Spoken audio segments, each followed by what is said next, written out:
il y a trois grandes catégories d'armes dans les classifications du gouvernement fédéral. Il y a les armes restreintes, et là, on parle des armes de type militaire. Il y a les armes à autorisation, les armes prohibées, pardon. Il y a les armes à autorisation restreinte, dans lesquelles on retrouve les armes de poing.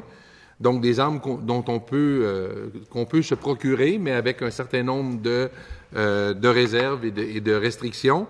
Et il y a toutes les autres armes qu'on peut se procurer librement chez les armuriers, dont les armes de chasse.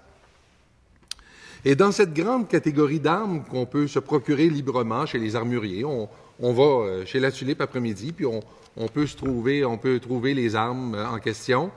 Et souvent, je comprends les chasseurs de nous dire, ben, oui, mais les armes de chasse, c'est des armes de chasse.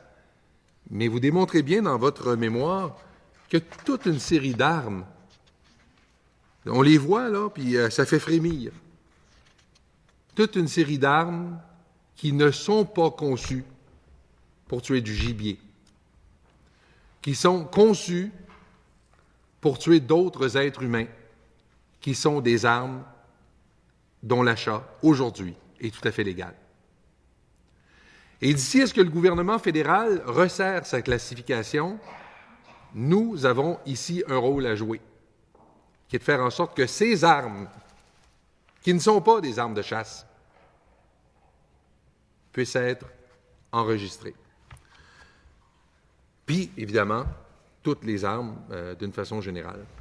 Mais je voulais insister sur cet élément-là parce qu'il y a beaucoup de choses qui se disent, mais il est important de savoir que ce à quoi font face, par exemple, les policiers, ce ne sont pas que des armes de chasse.